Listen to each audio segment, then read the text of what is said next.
prévention. Et on va parler maintenant du 6.2, rôle du SST avant, pendant, après. Ensuite, on verra les différents acteurs internes et externes dans votre entreprise. Et on finira par les limites et ressources du SST. Donc, vous êtes sauveteur sécurité du travail dans votre entreprise. Quel va être votre rôle une fois que vous êtes SST en matière de prévention? Prévenir les risques. Comment tu vas prévenir les risques en tant que SST? Sur le terrain. Sur le terrain, donne-moi un exemple. Je vais voir un de mes collègues, par exemple, qui est électricien.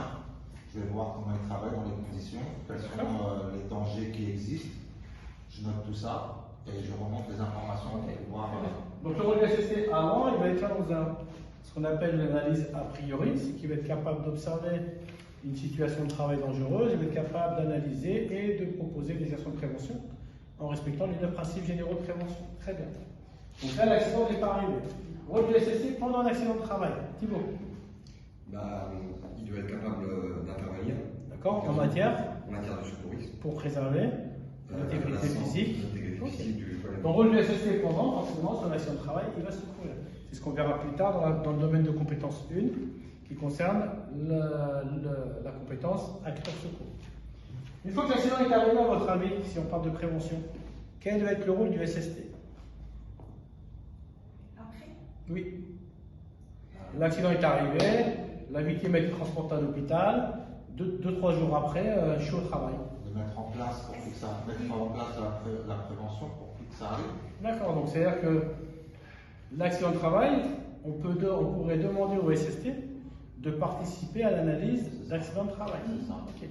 Pour pouvoir après apporter une solution pour que l'accident ne se reproduise plus. C'est bon, Julie, c'est ça? Donc concrètement, ici, là, c'est ce qu'on va appeler l'analyse a priori. Et là, on va être dans le document unique d'évaluation des risques professionnels.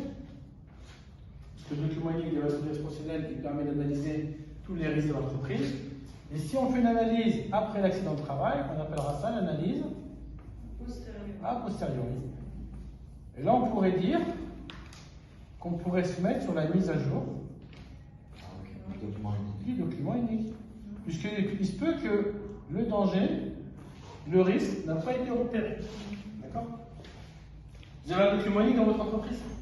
Oui. Je ne sais pas. Vous ne savez pas? Je cherche. Donc, si le document unique, tu ne sais pas, tu peux aller demander au niveau des ressources humaines. D'accord? Je vous invite à lire le document unique. D'accord? Pour voir justement la dernière mise à jour et les risques qu'on peut repérer et les dangers. Maintenant, est-ce que dans votre entreprise, il y a des acteurs en matière de prévention? Eric, donne-moi un acteur de prévention dans ton entreprise. Chef de service. Chef de service, ça c'est quoi son rôle en matière de prévention? Au sein de son service, faire remonter des dysfonctionnements avec des propositions. Pour préserver la santé de qui? Des agents. Ok. Un autre acteur de prévention? Sandrine? Un infirmier, par exemple, au sein de l'entreprise. Infirmier qui fait partie du service santé au travail? Ok, ça serait quoi sa mission et son rôle dans ton entreprise? Déjà informer les salariés, leur faire prendre conscience des risques et puis mettre en place des actions pour. Très bien. Est-ce que l'employeur peut être un acteur de prévention? Oui. D'accord.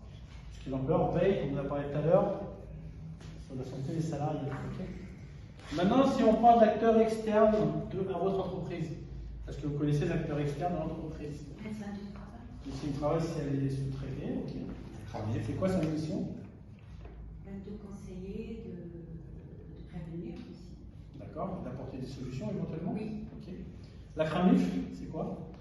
Conseiller, prévenir et remonter les informations. Donc CRAMIF, ça veut dire Caisse régionale d'assurance maladie d'Île-de-France. Il y a aussi l'INRS, l'Institut national de recherche et de sécurité. N'hésitez pas à aller sur le site de l'INRS, il y a des fiches techniques par activité, il y a des documents, d'accord? Vous allez sur le site directement. Okay. Très bien, donc on verra plus tard l'intérêt de connaître les acteurs internes et externes de son entreprise en matière de prévention, surtout en ce qui concerne les remontées d'informations. Okay. Donc on a parlé des documents uniques. Est-ce qu'il y a d'autres documents en lien avec la prévention dans votre entreprise?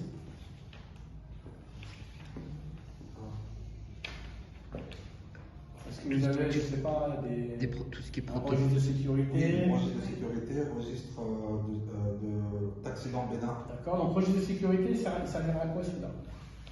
Noter tout ce qui ne va pas dans l'entreprise, que ce soit des risques d'accident, que ce soit des incidents. Très bien. Donc vous savez où il se trouve dans l'entreprise? Moi, oui. D'accord.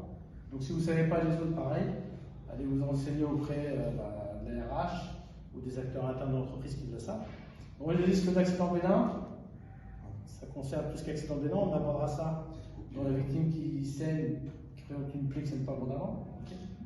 On en parlera plus tard. Est-ce que le SST est limité dans le temps? Vous êtes en train d'intervenir sur une intervention en matière de secourisme. Est-ce que vous êtes limité dans le temps? Sandrine, tu dis oui, je t'écoute. Oui, parce que déjà il fallait vite, donc pour secourir, et puis. Vitesse et précipitation, il ne faut pas confondre. Ah, En tout cas, il y a une situation d'urgence, ouais. ok, où le SST devra intervenir de manière rapide. Rapidement,